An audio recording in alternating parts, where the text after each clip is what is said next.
Shalom Bapak Ibu yang diberkati oleh Tuhan. Sebelum kita merenungkan, mendengarkan kebenaran firman Tuhan, mari kita bersekutu di dalam doa. Bapa di sorga, terima kasih ya Tuhan. Kami puji, sembah, dan muliakan nama Tuhan. Oleh karena berkat dan pertolongan Tuhan yang Tuhan nyatakan di dalam hidup kami, penyertaan dan pemeliharaan Tuhan boleh kami saksikan sampai pada saat ini. Kami bersyukur Roh-Mu memimpin kami untuk memperdengarkan dan mendengarkan kebenaran firman Tuhan.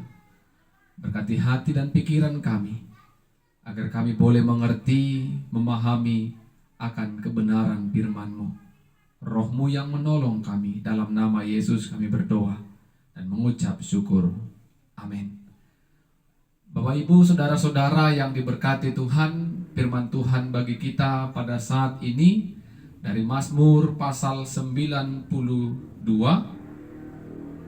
ayat 1 sampai 4. Mazmur pasal 92 ayat pertama sampai ayatnya yang keempat.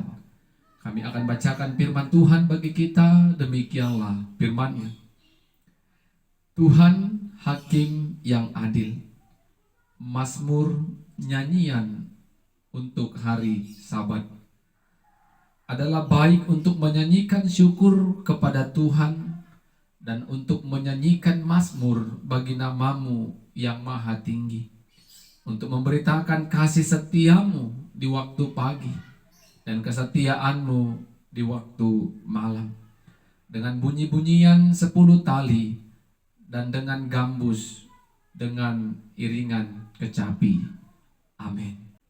Bapak Ibu yang diberkati Tuhan, tema firman Tuhan bagi kita pada saat ini, bersyukur karena kasih Tuhan. Bersyukur karena kasih Tuhan. Saudara-saudara, Bapak Ibu yang diberkati Tuhan, pada umumnya apa yang dilakukan oleh umat manusia, secara khusus kita orang-orang yang percaya kepada Kristus sebagai Tuhan dan Juru Selamat yang hidup, ketika kita boleh menikmati pagi yang baru yang Tuhan boleh berikan untuk kita nikmati.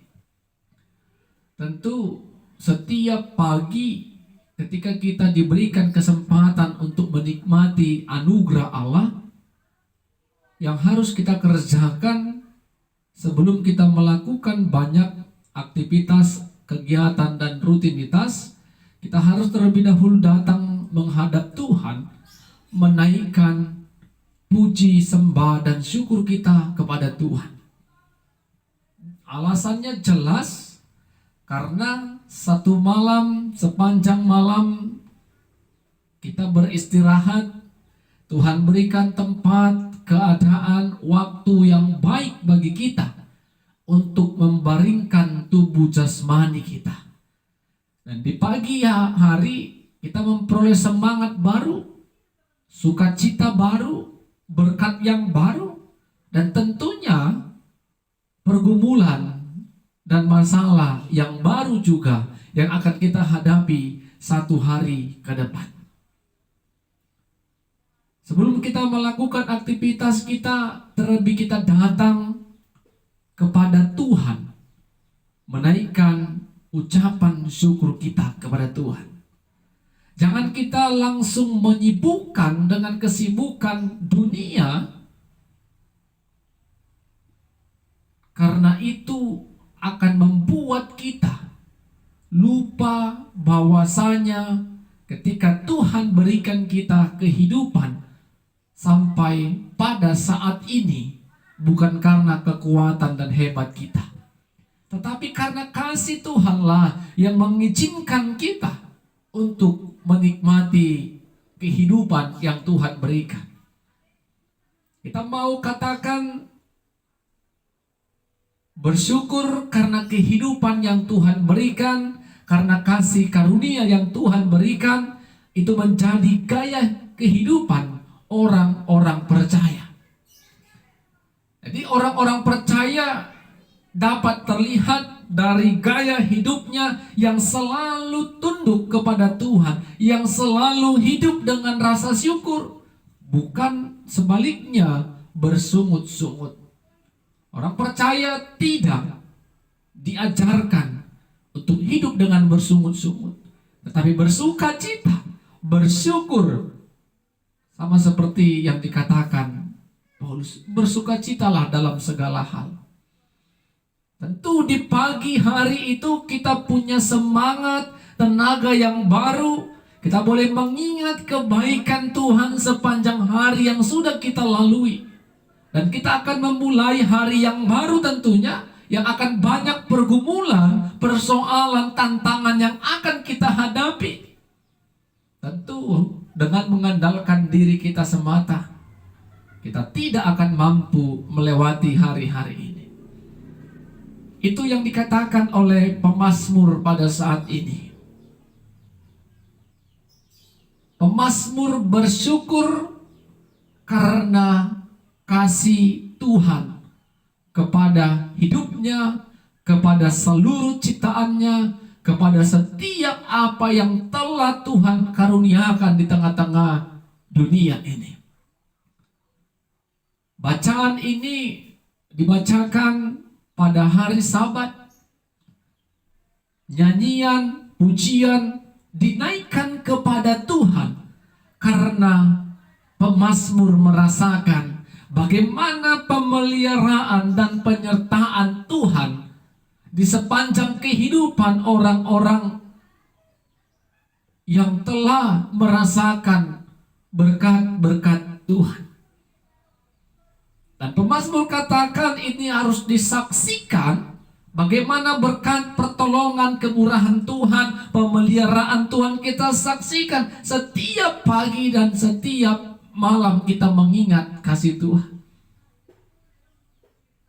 Dengan kita mengingat kasih Tuhan, kemurahan Tuhan, kita boleh menjadi saksi Tuhan. Tentu sepanjang kehidupan kita hari lepas hari, banyak perbuatan ajaib yang pernah Tuhan nyatakan dalam kehidupan kita. Perbuatan ajaib itulah yang mau kita saksikan kepada Tuhan. Setiap waktu, setiap saat. Orang-orang percaya harus datang mengingat, harus datang bersyukur kepada Tuhan. Dengan kita mengingat kebaikan Tuhan, menaikkan rasa syukur kita kepada Tuhan, tentu kita juga boleh menjadi saksi-saksi Tuhan. Kita bersaksi kepada sesama kita bagaimana Tuhan ikut campur tangan, bagaimana Tuhan yang penuh kasih itu menolong dan melawat kehidupan kita. Jadi kalau kita bercerita dengan teman sekerja, dengan keluarga, dengan orang-orang di sekitar kita, teman sepersekutuan kita, kita jangan hanya bercerita tentang pergumulan, persoalan hidup yang ada. Kita dikenal nanti sebagai orang yang suka mengeluh dan menggerutu. Semua kita punya beban, semua kita punya masalah hidup. Tetapi bagaimana kita bisa menyikapi masalah itu, menanggapi masalah itu, dan kita percaya, kita imani di balik pergumulan dan masalah itu ternyata Tuhan ingin membentuk kita menjadi pribadi yang mengenal kasih Tuhan.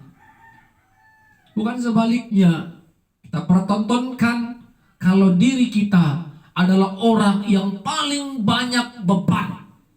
Mungkin kita pernah bertemu dengan orang demikian. Setiap cerita curhatnya pergumulan, curhatnya permasalahan. Tidak pernah satu kalimat pun dikatakannya Tuhan itu baik dan luar biasa. Aku mampu melewati, aku kuat menjalani pergumulan. Ketika kita punya pergumulan, beban hidup, masalah, jangan kita mengkambing hitamkan orang lain, mempersalahkan orang lain atas masalah kita.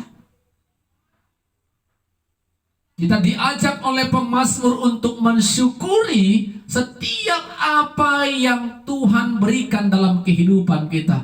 Bukan membandingkan hidup kita, diri kita dengan orang-orang lain. Kalau kita baca secara keseluruhan Mazmur pasal 92 ini, Tuhan bertindak adil. Di mana terletak keadilan Tuhan? Orang fasik terlihat secara fisik, secara jasmani mengalami kemakmuran. Karena orang fasik mencapai keberhasilan dengan tidak mengikuti setiap proses tahap demi tahap. Mereka meraih keinginan mereka, nafsu mereka dengan hal-hal yang tidak sesuai dengan kehendak Tuhan. Dan tentu kalau kita cemburu melihat mereka, kita menjadi kumpulan orang-orang fasik. Tetapi orang-orang yang benar di mata Tuhan akan berbuah pada waktunya. Orang-orang benar di mata Tuhan akan dipelihara, dijaga, dan dilawan oleh Tuhan. Orang benar itu berbuah, menghasilkan sesuatu yang baik itu tepat pada musimnya. Karena proses dia jalani karena pemeliharaan Tuhan dalam kehidupannya. Jadi tidak ada perlu rasa cemburu, iri hati kepada mereka yang sukses dengan melakukan perbuatan-perbuatan yang tidak berkenan di hadapan Tuhan. Kalau itu kita kerjakan, maka hidup kita mengeluh. Aku baik, aku beribadah, aku setia melakukan kehendak Tuhan, tetapi hidupku begini selalu. Ketika hidup kita sudah berkenan di hadapan Tuhan, perlahan,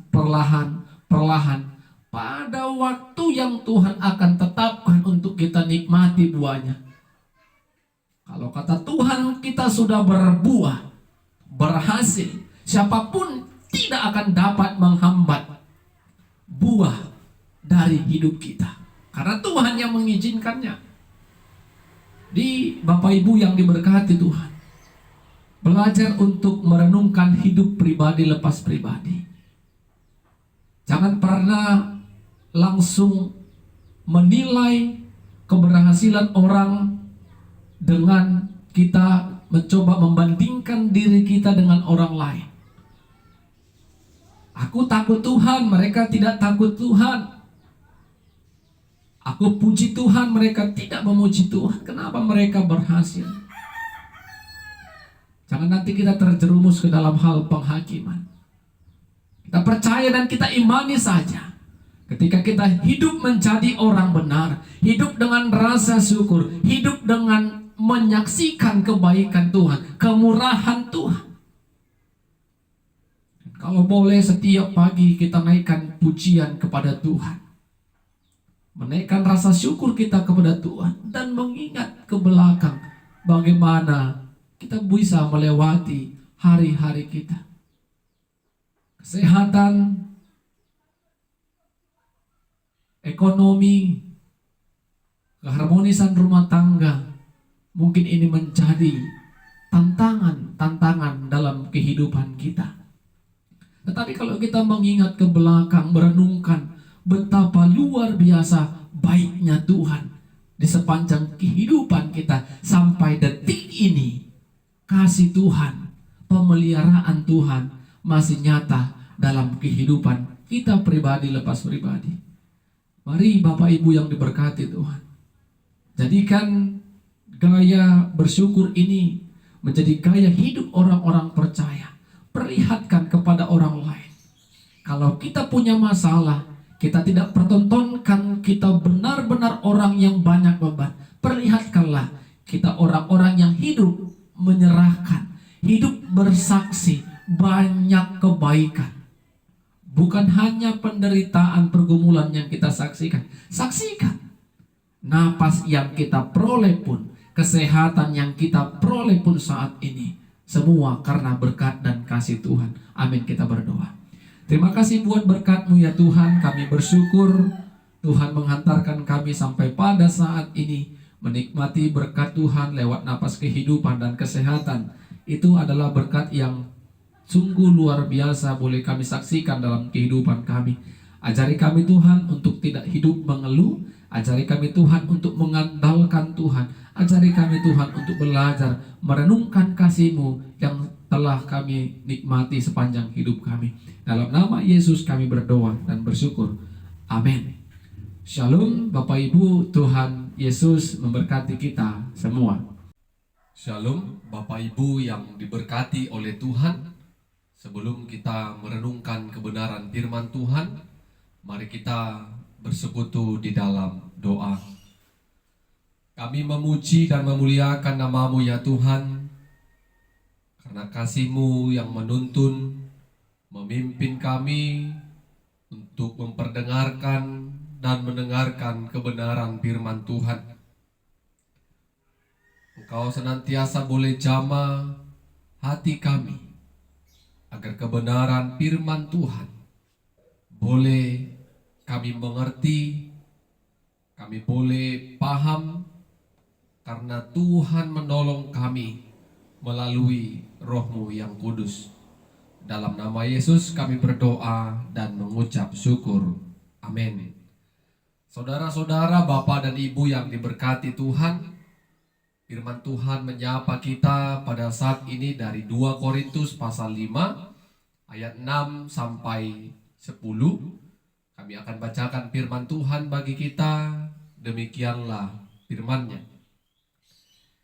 Maka oleh karena itu hati kami senantiasa tabah, meskipun kami sadar bahwa selama kami mendiami tubuh ini, kami masih jauh dari Tuhan.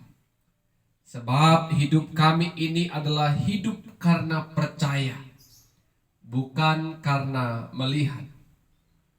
Tetapi hati kami tabah dan terlebih suka kami beralih dari tubuh ini untuk menetap pada Tuhan. Sebab itu juga kami berusaha, baik kami diam dalam tubuh ini maupun kami diam di luarnya, supaya kami berkenan kepadanya. Sebab kita semua harus menghadap tahta pengadilan Kristus, supaya setiap orang memperoleh apa yang patut diterimanya, sesuai dengan yang dilakukannya dalam hidupnya ini, baik ataupun jahat. Amin. Saudara-saudara, Bapak dan Ibu yang diberkati, dikasihi oleh Tuhan, tema kebenaran firman Tuhan bagi kita pada saat ini, hidup karena percaya, bukan karena melihat. Saudara-saudara, Bapak Ibu yang diberkati Tuhan, di dalam praktek kehidupan kita sehari-hari, sering kita mengalami ataupun orang-orang yang ada di sekitar kita mengalami yang namanya penderitaan dan pergumulan. Tentunya setiap pribadi menanggapi penderitaan, pergumulan hidup itu pasti memiliki tanggapan yang berbeda-beda. Ada orang menghadapi penderitaan, menghadapi kesusahan, hatinya hancur dan menjadi Ada orang yang menghadapi penderitaan, hatinya percaya kalau di balik penderitaan itu ada kebahagiaan yang akan Tuhan sediakan dalam kehidupannya. Mungkin pernah kita mendengarkan istilah sehabis hujan tampaklah pelangi. Istilah ini dapat menjadi sebuah semangat. Kita harus menaruh iman kepercayaan untuk menyatakan istilah sehabis hujan datanglah pelangi. Bagi orang yang tidak menatap istilah ini dengan keyakinan yang sungguh, maka orang ini akan mengatakan sehabis hujan banjir melanda. Oleh karena itu, saudara-saudara, Bapak Ibu yang diberkati Tuhan, tergantung bagaimana kita meyakini, mengimani, mempercayai sebuah penderitaan, kesusahan itu di dalam praktek kehidupan kita masing-masing. Apakah kita percaya di balik penderitaan kita ada kebahagiaan? Itu tergantung kepercayaan kita. Kalau kepercayaan kita katakan di balik penderitaan akan ada malapetaka, itu juga tergantung pada diri kita masing-masing.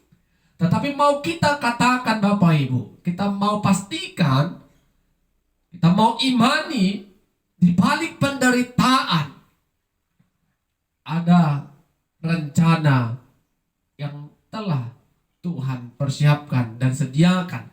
Tentunya itu adalah sebuah kebahagiaan. Itu iman. Itu keyakinan kita kepada Tuhan. Hal itulah yang dialami oleh Rasul Paulus. Pada pembacaan firman Tuhan kita pada saat ini. Walaupun Rasul Paulus hidup di dalam pergumulan, di dalam melayani Tuhan, tetapi Rasul Paulus katakan, hati kami tetap tabah. Dia bertahan dalam penderitaan situasi yang sedang dia alami. Karena imannya di balik penderitaan di dalam memberitakan Injil, ada kebahagiaan yang kekal yang dia akan dapatkan, yang dia akan terima, yaitu kerajaan Allah. Tentu bukan hanya Rasul Paulus sendiri, tetapi bagi setiap orang-orang yang menaruh hati, menaruh imannya kepada Kristus Yesus, kepada Tuhan dan Juru Selamat yang hidup. Dan Rasul Paulus saksikan kehidupan Rasul Paulus dalam menjalani dunia pelayanannya bukan karena dirinya melihat, tetapi karena Paulus percaya. Di sanalah terlihat imannya yang teguh yang dimiliki oleh Rasul Paulus. Rasul Paulus tidak melihat peristiwa kelahiran Kristus. Rasul Paulus juga tidak melihat dan menyaksikan peristiwa kematian Kristus di kayu salib. Bahkan peristiwa kebangkitannya pun Rasul Paulus tidak melihatnya. Dia hanya mengimani, dia hanya percaya kepada perkataan Kristus. Sewaktu peristiwa Kristus menampakkan diri kepada Rasul Paulus, agar Rasul Paulus mau menjadi pemberita Injil.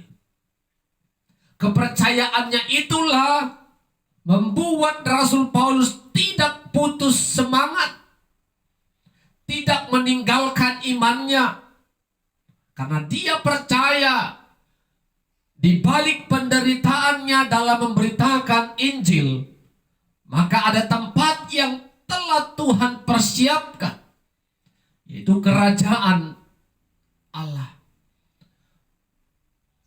Bukan hanya kepada Rasul Paulus, kepada setiap orang yang menerima, mengimani, dan mendengar pemberitaan Rasul Paulus juga mendapatkan tempat. Dan itu dibutuhkan iman yang teguh. Bapak Ibu yang diberkati oleh Tuhan, sama seperti kita orang Kristen pada masa ini. Mengapa kita tetap percaya kalau Kristus Yesus yang telah lahir, mati, bangkit itu telah menyelamatkan dosa kita? Tentu kita katakan bukan karena kita melihat peristiwa itu secara langsung, tetapi itu terdorong karena iman kita kalau kita telah ditebus, diselamatkan di dalam Kristus. Dan semua itu tidak terlepas dari Roh Kudus yang telah Tuhan karuniakan kepada setiap orang-orang percaya. Dan Roh Kuduslah yang mengajar kita, memimpin kita, mengingatkan kita akan kebenaran-kebenaran firman Tuhan yang kita baca, yang kita dengar, dan yang kita renungkan. Dan itu yang membuat iman kita semakin kokoh di dalam Kristus Yesus. Itu yang diimani oleh Rasul Paulus. Walaupun di dalam penderitaan, dalam melayani Tuhan, ada roh di dalam hidupnya yang memimpin, menghibur, menguatkan, dan meneguhkan panggilan Rasul Paulus, sehingga dia boleh bertahan. Bapak Ibu yang diberkati oleh Tuhan, tentu apa yang dialami oleh Rasul Paulus ini, pengalaman yang dialami Rasul Paulus ini menjadi teladan iman bagi setiap kita orang-orang percaya yang mendengarkan firman Tuhan saat ini. Kita bisa bertahan dalam kekristenan kita, dalam kepercayaan dan keyakinan kita sampai detik ini, bukan kita karena melihat, tetapi kepercayaan kita, keyakinan kita kepada kebenaran firman Tuhan, itu yang membuat kita bertahan, memegang teguh iman percaya kita kepada Kristus. Sama seperti halnya ketika peristiwa kebangkitan Kristus Yesus, Yesus menampakkan diri kepada murid-muridnya, tetapi salah satu dari mereka yang bernama Thomas tidak percaya kalau Kristus telah memperlihatkan dirinya kepada murid-muridnya yang lain. Sehingga Thomas katakan, kalau aku belum melihat Yesus secara langsung, sekali-kali aku tidak percaya akan kebangkitannya. Sehingga Yesus tampil kembali, memperlihatkan dirinya kalau dirinya sungguh menang melawan kematian dan sudah bangkit. Dan Yesus katakan kepada Thomas, engkau telah melihat aku dan engkau menjadi percaya. Tetapi berbahagialah orang-orang yang tidak melihat namun percaya. Itulah kita Bapak Ibu, orang-orang percaya masa kini. Kita tidak melihat Kristus itu, tetapi kita mengimani Kristus yang mati itu telah menebus dosa-dosa kita. Dan ada iman di dalamnya ketika kita telah tiada. Maka iman kita mau katakan, kalau kita berada di tempat yang telah Tuhan persiapkan, yaitu kerajaan Allah. Kita harus sama-sama mengimani akan hal itu. Tapi ketika Rasul Paulus telah menyaksikan imannya kepada jemaat yang ada di Korintus dan kepada setiap kita pendengar firman Tuhan pada saat ini, dia juga katakan, kalau di kemudian hari Kristus Yesus akan datang sebagai hakim. Kedatangannya kedua kali akan mengadili setiap umat manusia. Tentu ini yang membuat orang-orang percaya tetap terjaga, memelihara iman kepercayaannya. Kalau memang kita mengimani Kristus sebagai Tuhan dan Juru Selamat, kerjakanlah keselamatan yang kita peroleh dengan melakukan perbuatan-perbuatan baik. Dan kalau kita melakukan perbuatan baik, itu juga lah yang akan menjadi jawaban ketika kita dihakimi oleh Kristus Yesus. Tetapi sebaliknya, ketika kita melakukan perbuatan jahat itu juga lah yang akan menjadi jawaban ketika kita dihakimi oleh Kristus Yesus. Sehingga ini mengajarkan kita tidak cukup hanya iman kepada Kristus tanpa kita hidup melakukan kebaikan yang dikehendaki oleh Tuhan kita Kristus Yesus. Kalau kita orang-orang percaya, orang-orang yang diberkati karena iman, maka roh yang ada dalam hidup kita juga mendorong kita untuk senantiasa berbuat baik. Sehingga apa yang dikatakan Rasul Paulus ini, dia bukan hanya katakan dia mengimani Kristus sebagai Tuhan dan Juru Selamatnya, tetapi dia juga mau katakan dia tetap hidup berkenan dengan melakukan perbuatan-perbuatan yang baik yang dikehendaki oleh Tuhan. Apa yang mau kita renungkan dari kebenaran firman Tuhan pada saat ini? Poin yang pertama, jangan pernah takut di dalam memasuki fase penderitaan, masa-masa kesulitan, masa-masa di mana pergumulan tak henti-hentinya menghampiri hidup kita. Kuncinya, jangan takut.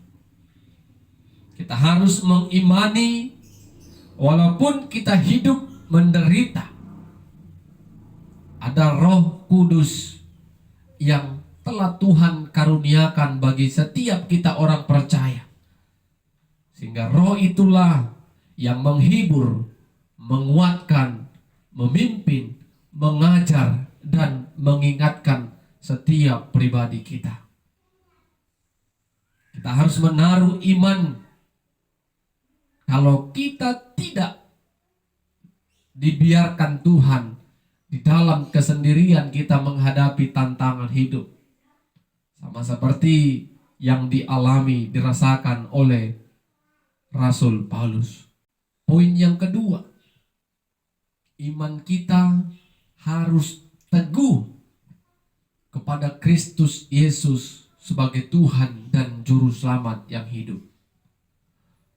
Walaupun dalam mempertahankan iman, memelihara iman ini akan banyak penderitaan yang kita alami, tetapi itu membuat kita tetap dan terus bertahan, jangan pernah putus asa, mundur dan meninggalkan Tuhan kita. Karena kita mengimani walaupun hidup kita menderita, susah, tidak dipandang, hina di mata dunia ini, ketika kita setia, taat sampai akhir hidup kita, maka sama seperti iman Rasul Paulus, kita juga mau mengimani ada tempat yang sudah Tuhan persiapkan, yang akan kita nikmati setelah kita telah tiada.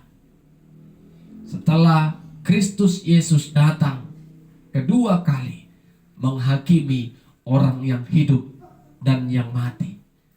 Dan kalau kita bisa memelihara iman percaya kita, kita bisa perlihatkan ketaatan dan kesetiaan kita walaupun kita harus menderita, maka tempat itu menjadi bagian hidup kita. Dan yang ketiga, poin yang terakhir, walaupun kita sudah mengimani kalau Kristus yang mati itu menebus, menyelamatkan dosa kita, tetapi melalui firman Tuhan yang kita dengarkan pada saat ini, jangan terlena. Tetap kerjakan keselamatan yang sudah kita terima. Bagaimana mengerjakan keselamatan itu? Tentu kita harus berusaha. Dan usaha itu bukan karena kekuatan kita, tetapi Roh Kudus memimpin, mengingatkan kita untuk melakukan kebaikan yang dikehendaki Tuhan. Dengan kita melakukan kebaikan-kebaikan yang diinginkan Tuhan, maka kebaikan yang kita kerjakan itulah yang akan menyertai hidup kita ketika kita masuk ke dalam penghakiman. Perbuatan baik menyertai kita. Sebaliknya, ketika kita jahat, melakukan kejahatan, dan kejahatan itu jugalah yang menghampiri hidup kita, tentu hal itu tidak berkenan di hadapan Tuhan. Mari Bapak Ibu yang diberkati Tuhan, imani, kerjakan apa yang kita imani, sehingga kita boleh hidup, merasakan keselamatan, bukan karena kita melihat, tetapi karena iman kita kepada kasih Tuhan. Amin, kita berdoa. Kami bersyukur firman-Mu mengingatkan dan mengajar kami Tuhan, agar kami tetap memelihara iman percaya kami kepada Kristus sebagai Tuhan dan Juru Selamat kami yang hidup, agar keselamatan yang telah Tuhan berikan bagi kami boleh mengimani hal itu. Dan tolong kami Tuhan melalui Roh-Mu yang kudus, agar ketika kami menerima keselamatan, kami juga ditolong, dimampukan Tuhan untuk melakukan kebaikan yang berkenan di hadapan Tuhan. Roh Kudus Tuhan menolong kami dalam melakukan kebenaran firman Tuhan yang sudah kami dengar. Dalam nama Yesus kami berdoa. Amin. Shalom Bapak Ibu, saudara-saudara, Tuhan Yesus memberkati kita semua.